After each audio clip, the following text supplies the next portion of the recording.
All right, lecture two, chapter two, strategic planning. Here we go. There are three types of strategies we want to talk about when talking about marketing planning.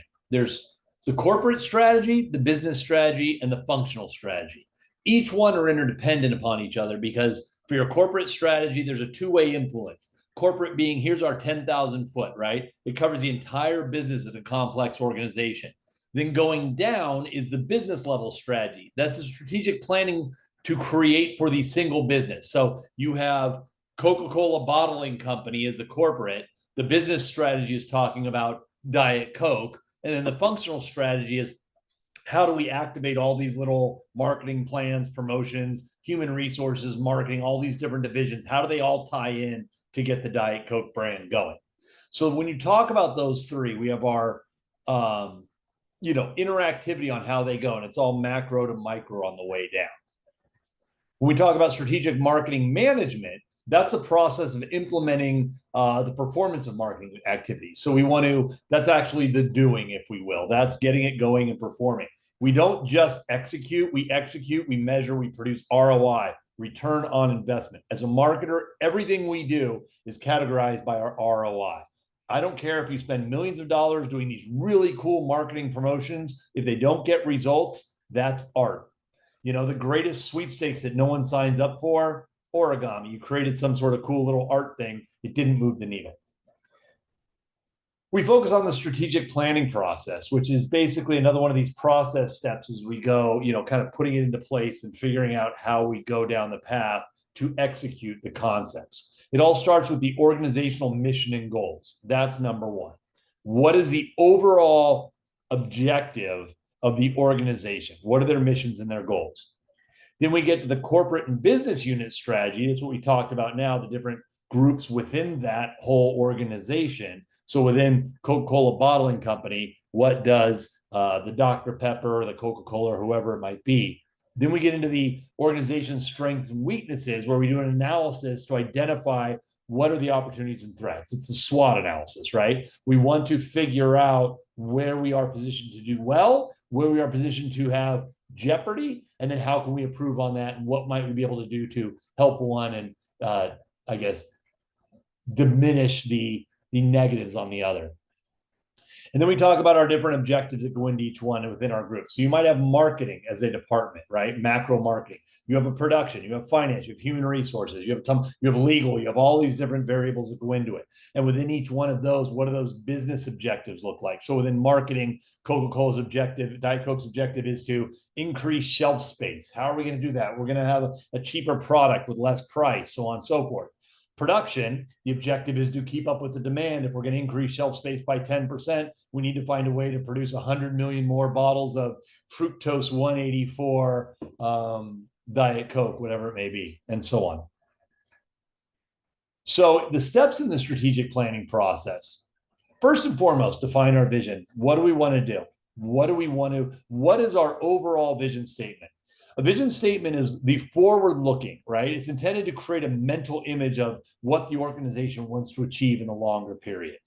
And then from there, we establish the mission statement. That's specifically, and we'll go through these a little bit more step by step.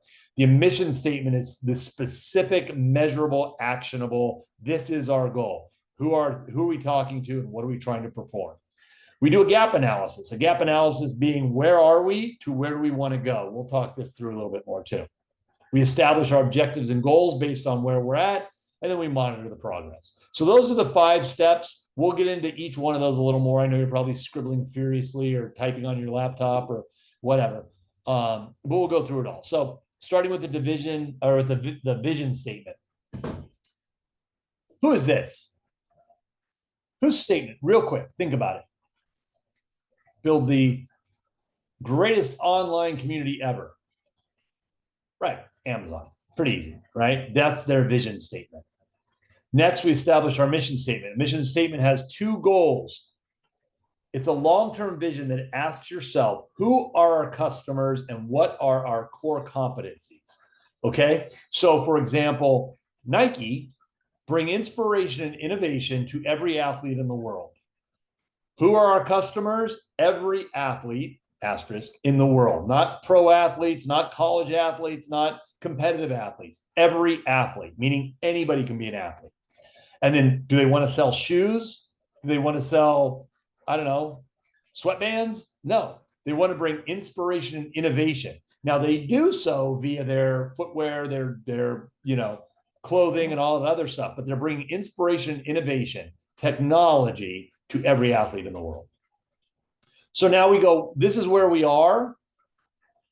Where do we want to, how do we get there? So a performance gap analysis would be, here's where we are as Nike, for example. We're Nike, we do X, Y, and Z. What we want to do is be able to have this really cool wear technology that goes beyond the track, the stadium, the football field, whatever it may be. So the performance gap is where we are, where do we want to be, how do we get there?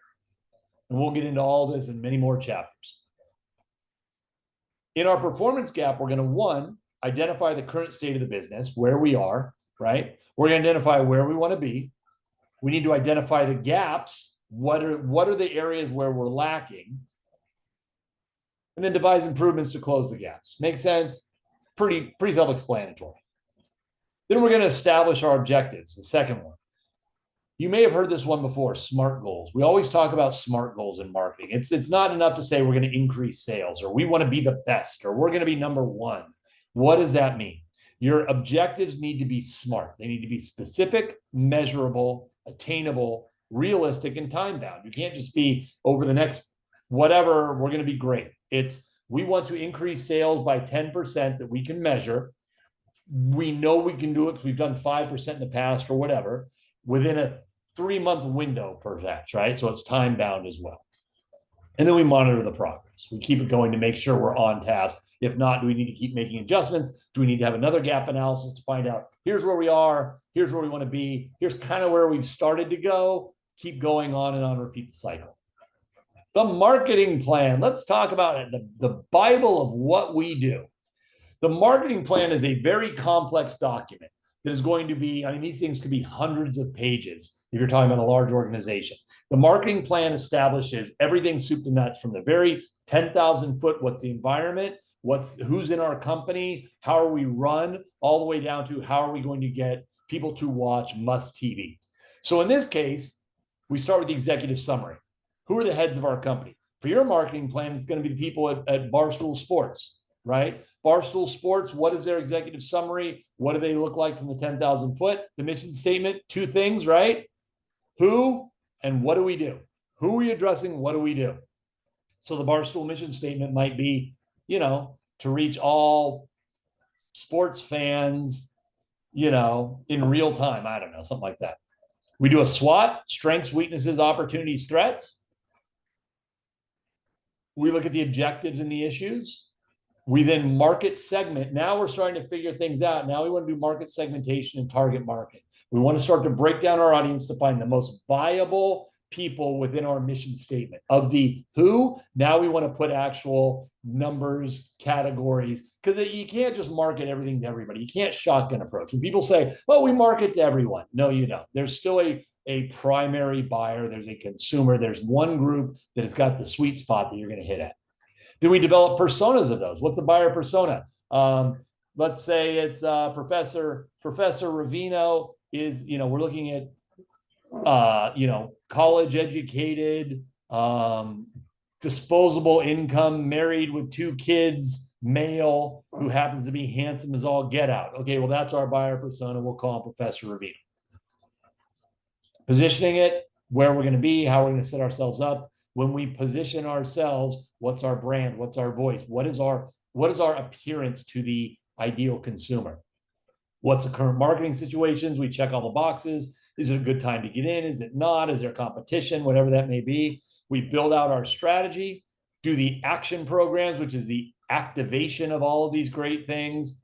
Our budgeting concerns. Are we on budget? Are we under budget? Are we driving enough revenue? And then ultimately, controls and monitor. How are we going to know if we're successful? What does that look like? How do we achieve these SMART goals? And how do we measure them? That's your marketing plan. Know it. We're going to go through it. It is a question or two on the quiz. So just kind of know what these components are because they're pretty universal. Not every marketing plan has all of these, but if you follow all these elements, you're going to have a pretty darn good plan. The metrics. We talked about measuring, right? I was just talking about measuring. How do we measure it? What are the marketing metrics? What are some of the key terms we use to measure success? They're called KPIs. Have you ever heard of this one? Key performance indicators. So what are some of the KPIs in marketing? Key performance indicators, things that let you know if we do X, we have achieved our goal.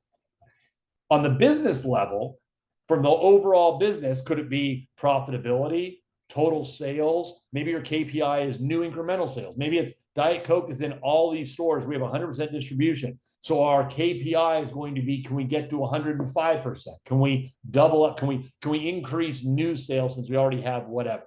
So that's one of your KPIs if you're talking about the total business level. If you're going down a level to talk about revenue, let's talk revenue. What would be KPIs for revenue?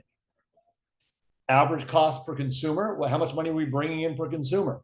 What is our customer retention rates? Hey, you know what? We have a 10% turnover in our customers that don't come back. Maybe we should be at, our goal is to be at 5% turnover instead of 10 or whatever. New customer acquisitions. We want to bring in 10% new customers every year. Hey, we just brought in 20% in 2023. So we're above that key KPI, that key indicator.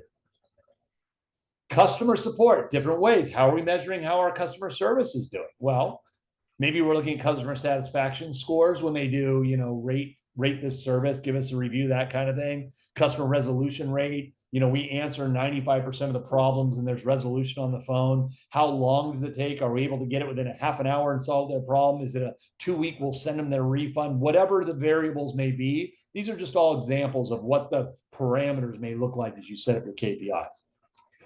Last week, we talked about customer lifetime value, always important, right? We talk about this. Which one of these is most important to you? Which one do you think is the best customer lifetime value? Think about it for a second. Well, the best customer lifetime value is probably going to be the Gen Z, right? The emerging professionals. The average profit per customer is $34,000.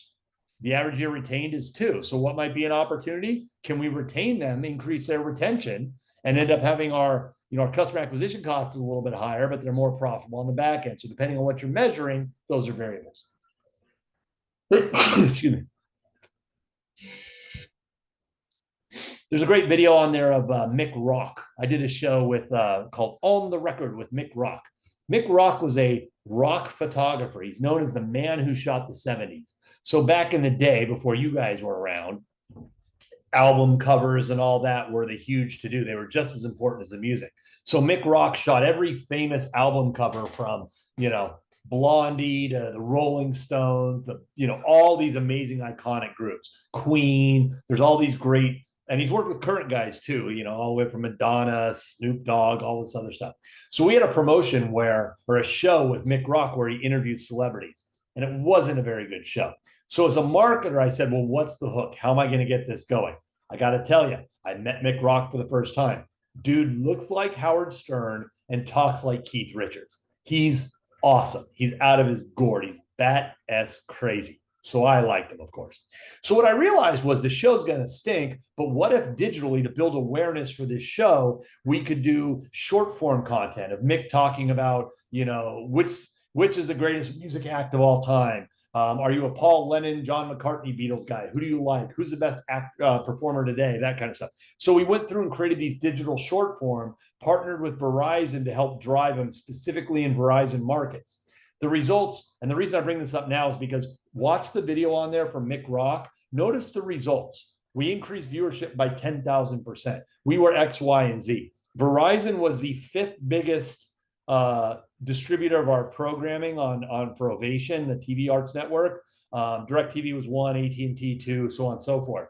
During this promotional block, the Mick Rock show was their number 1, meaning we were able to move the needle. We were able to hit that KPI, our key performance indicator, of making sure Mick Rock outperformed on Verizon versus our other Comcast DirecTVs of the world. So take a look at that video. It's kind of interesting. You'll laugh when you start hearing Mick Rock talk. The guy is high 24 hours a day, and you can see why I found him so endearing. He's crazy.